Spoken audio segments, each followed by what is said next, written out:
When I began work on the course that would become Foxtail Farm, the most common question I was asked is when it would be done. I would often respond that I wasn't in a hurry to get it wrong. The reality is that I didn't know. Back then, I didn't even know what I didn't know. Now, a decade into building the course and with 18 holes in the ground, I can confidently answer, Foxtail Farm will never be done.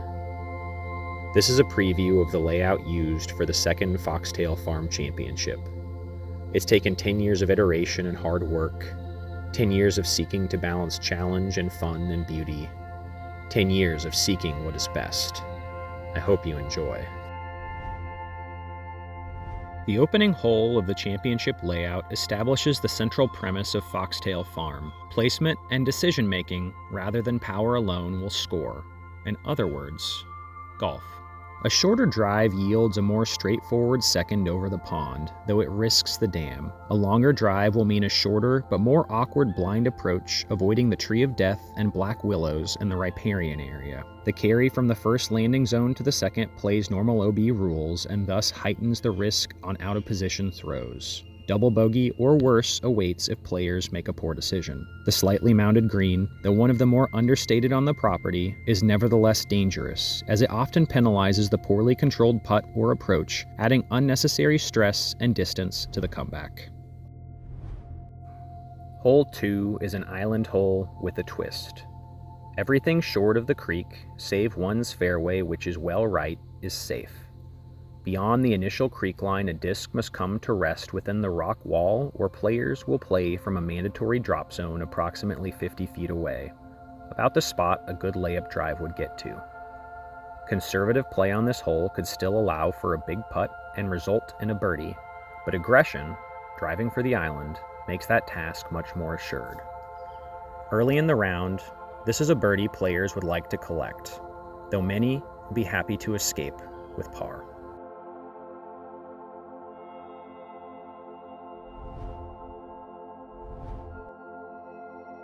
Generally ranked as the easiest hole on the championship layout, the third hole is nevertheless demanding. The picturesque gap off the tee is taller than it is wide, and though eminently beatable, it limits the preferred shape and line of the tee shot. Out of bounds right and short left only come into play on the worst shots, but OB long looms larger for players whose primary focus is the initial gap and not their shot's pace. A log placed at the front edge of the green and overgrown with wildflowers creates a false front and forces decisions on putts to the raised basket and looming downslope. Though easy by the standards of Foxtail, there is copious opportunity for errant throws to be penalized and for missed putts to add strokes. The fourth hole offers a myriad of different options and will very rarely be played the same way twice. Players may opt for the left and more open fairway, but must risk the OB tallgrass and control their pace so as to avoid the rough. If they're successful, they'll be rewarded with an opportunity to throw a downhill tunnel shot bounded left and long by the OB creek. Players may also attack the lane the drone is flying here with an air shot or a roller. This hedge grove is a scrambler's paradise, giving the wily golfer opportunities to advance and score. Even from out of position, players who can negotiate to the shelf are offered a chance at the hero's putt. But be careful, as OB looms close behind the basket. A putt or approach with too much pace will easily get beyond the line and add an additional, unnecessary stroke.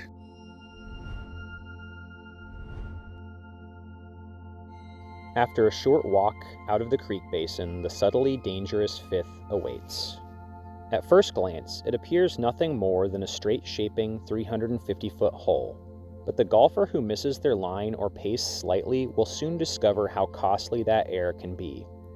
Approaches from too far or too obstructed demand supreme touch. Drives missing too near encourage risky putts which rarely leave less than circle's edge tries if unsuccessful.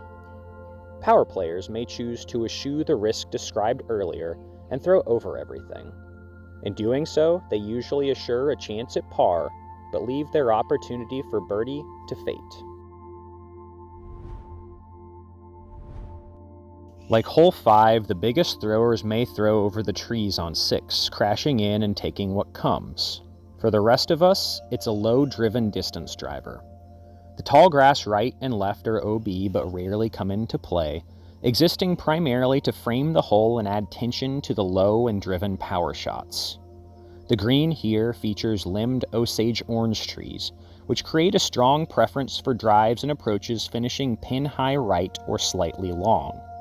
All of the putts are makeable, but golfers leaving an approach soft and left will curse themselves for the additional effort required to secure par. The view from the 7th is something to behold. The shot demanded, no less special. A little over 400 feet, but downhill enough to allow a variety of shapes and discs, the first task is to escape the gap as the teeing area is out of bounds. After that, the experienced golfer will need to recall the wind direction and intensity, as it's often obscured before the player's disc emerges into the valley. The out-of-bounds right and left gradually widen as discs pass the rolling mounds and approach the open pin. But beware, the creek looms just behind, demanding not only control through the gap, but also control of one's pace. And now the hill, which has loomed over players since the beginning of their rounds, is the focus of their attention. The 8th hole demands one final open field power shot to the gap before the grade becomes severe and the fairway begins to tighten. Placement of the powerful drive is of utmost importance, as too much angle or distance on the second may preclude even the possibility of birdie. The approach from a perfect drive, though only a little over 200 feet, often requires a fairway or distance driver and is supremely challenging. A birdie here is well earned. So begins the toughest stretch of golf at Foxtail Farm. The hill awaits. After catching one's breath from the ascent of the 8th, the players are confronted with the championship layout's first par 5 and the toughest hole on the property. The premium here is placed on shots finishing in the middle. Drives ranging from 200 to 400 feet can all score so long as they're squared on the fairway. Non-centered drives will require excellent scramble and mental fortitude to minimize the damage to one's scorecard. Ideal second shots will nestle center cut, just shy of the mounted cow skull, leaving golfers with barely over 100 feet to secure the rare birdie. But don't be deceived by that distance. The gaps are tight, and missing can incur severe penalty, including lies and impenetrable rough. The demand of the 9th is survival. Survive, advance, preserve the round. The championship layout is unrelenting. After surviving the par 5 9th, golfers are asked to navigate yet another par 5. While the initial gap on hole 10 is an obvious challenge, less obvious is the subtle right-to-left slope of the primary landing zone. This slope either demands thoughtful height control or a counterclockwise spin, as the uncontrolled shot will slide into the thick left side rough. Like 9, there is a premium on keeping your disc centered, though 10 is certainly more scrambleable. The off-center drives are presented with gaps large enough to negotiate, but small enough to be daunting. Players must decide whether advancing a small distance to the center is preferred, or if they'd rather risk those tight gaps to get further. The gaps nearer the target tighten, rewarding those who have gotten further in fewer throws. After back-to-back par 5s, the par 3 11th is a welcome respite, but golfers would be wise not to sleep on its difficulty. The pin is more uphill than it seems and requires significant power through a tight gap. Pure the gap, and you'll be rewarded with a birdie opportunity. Miss slightly, and double bogey could be in your future, as the rough on this hole is among the thickest at Foxtail. The pin sets atop a shallow rocky outcropping and almost always requires an uphill putt shaped around or between the scattered hedges and elms.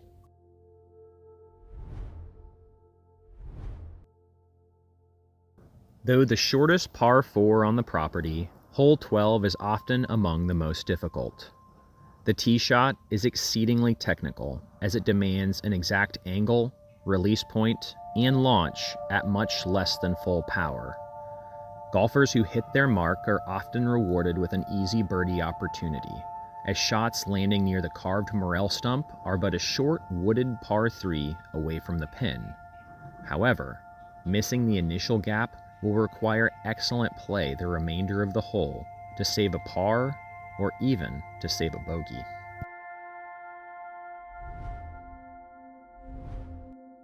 The tee shot on the spider hole belies the true precision required to achieve assured birdie, though missing the large gap is a cardinal sin. Scrambling on this hole must be avoided at all costs. Great shots must land short or left of the pin to be granted the least obstruction. Right or long and even putts from the bullseye can be a challenge. All of the putts from every angle and distance are makeable, though some will require more creativity than golfers are accustomed to.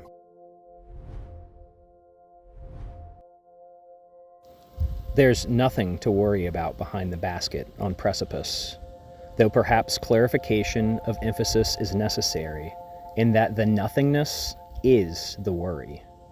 The corridor-tight fairway is demanding, but the central feature of hole 14 is its pin position. Even good drives left marginally short can cause trepidation.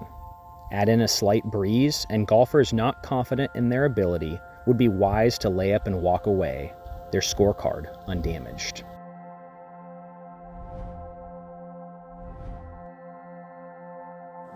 From atop the plateau to the hayfield below, the 15th is inevitable. At some point in the round, after summiting the hill, we must throw down.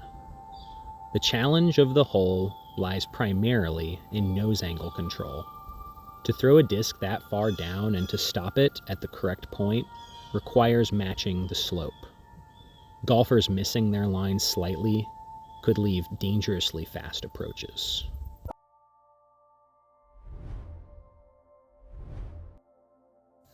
At last, the handcuffs of the wooded fairways are off. A generous OB line left and long penalizes only the worst of drives, leaving the opportunity for excitement and fun. Players may attack the 16th however they see fit, though generally hyzers over the OB left or tree stand right are preferred. Anyone risking the trees right ought be warned. Par from within them is unlikely. After two big downhill throws, we turn and throw partway back up. Hole 17 is the final par 5 on the championship layout and by far the easiest. The biggest throwers can attain eagle with two perfect distance shots by cutting through the gap or even throwing over it. Middle distance capable golfers may be better served playing wide and not risking being stymied by the inbounds trees. Once in the upper hayfield, the OB line continues to shadow the trees right as the fairway shapes gradually left.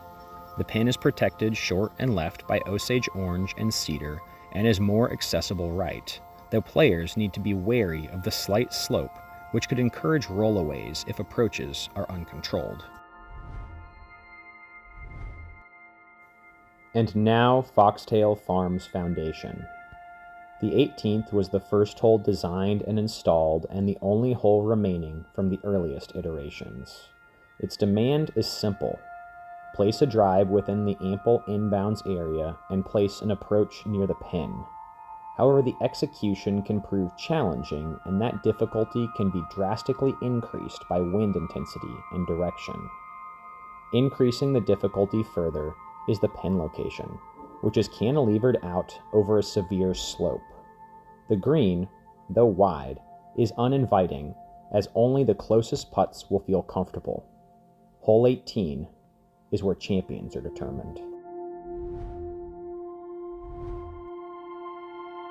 Thank you for watching the course preview for the second Foxtail Farm Championship. I hope you enjoyed it. If you'd like to play sometime, please reach out for a reservation.